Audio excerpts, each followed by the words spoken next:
नमस्कार दोस्तों, मैं आशा करती हूँ कि आप सभी लोग स्वस्थ और मस्त होंगे। आप सभी का स्वागत है इस पावन भक्ति कथा में। आज हम बात करेंगे राधा रानी की दिव्य महिमा और उनके जीवन से मिलने वाली प्रेरणा की। राधा रानी भगवान श्री कृष्ण की अनन्य प्रेमिका और भक्ति मार्ग की सर्वोच्च प्रेरणा मानी जाती हैं।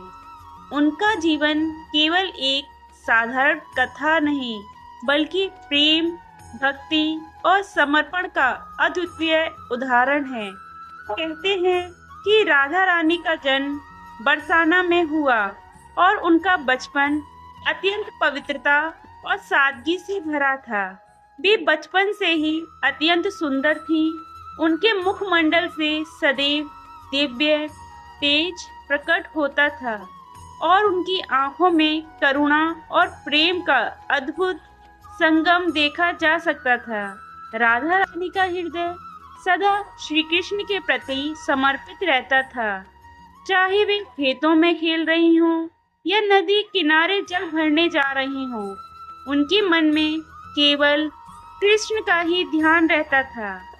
जब नंदलाल श्री कृष्ण अपने मित्रों के साथ गोप ग्रामों में आते और अपनी बांसुरी बजाते, तो वृंदावन की हर गली, हर पेड़, हर पक्षी उस ध्वनि से झूम उठता। परंतु उस बांसुरी की धुन से सबसे अधिक प्रभावित होती थी राधा रानी। कहते हैं कि जब भी बांसुरी बजती, राधा रानी अपने सारे काम भूल जाती और कृष्ण की ओर खिंची चली आती। यह केवल आकर्षण नहीं था, बल्कि आत्मा और परमात्मा का मिलन था। राधा और कृष्ण की रास लीलाएं विश्व प्रसिद्ध हैं। जब पूर्णिमा की रात में यमुना के तट पर श्री कृष्ण अपनी बांसुरी बजाते, तो ब्रज की सभी गोपियां दौड़ी चली आती। किंतु उन सब में जो सबसे विशेष स्थान रखती थी, वे थी राधा रानी। कृष्ण स्वयं कहते थे कि राधा के बिना रास अधूरा है। जब जब वे गोपियों के साथ नृत्य करते, उनका हृदय केवल राधा में ही लीन रहता था।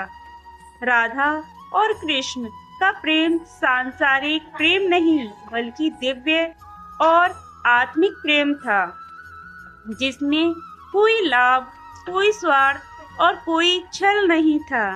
राधा रानी का जीवन हमें सिखाता है कि भक्ति का अर्थ केवल मंदिर में पूजा करना नहीं, बल्कि अपने हृदय को पूर्ण रूप से ईश्वर को समर्पित करना है। राधा ने कभी कृष्ण से कुछ मांगा नहीं। उन्होंने केवल अपना सब कुछ कृष्ण को अर्पित कर दिया। इसी कारण से भक्तजन मानते हैं कि जो कृष्ण तक पहुंचना चाहता है, उसे पहले राधा का आशीर्वाद प्राप्त करना होता है। बरसाना की गलियों में आज भी राधा रानी की स्मृतियां जीवित हैं।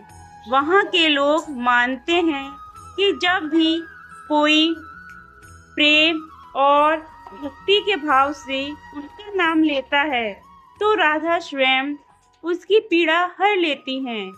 वृंदावन में राधा के बिना कृष्ण की पूजा अधूरी मानी जाती है। इसी कारण वहाँ लोग राधे राधे कहते हुए एक दूसरे का अभिवादन करते हैं।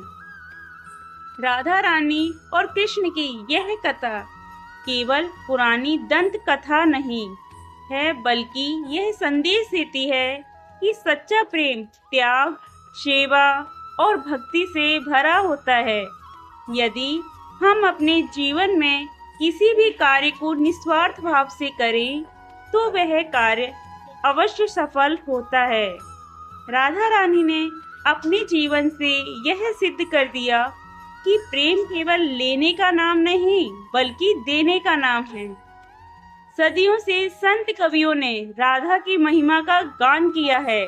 सूरदास, मीरा संत, रसखान और ना जाने कितने भक्तों ने अपने पदों में राधा और कृष्ण की लीलाओं का वर्णन किया है।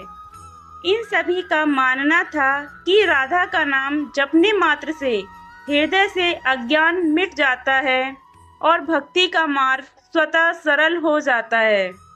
राधा रानी को प्रेम की देवी भी कहा जाता है, क्योंकि उन्होंने दिखा दिया कि सच्चा प्रेम केवल शारीरिक आकर्षण नहीं, बल्कि आत्मा का गहरा मिलन है।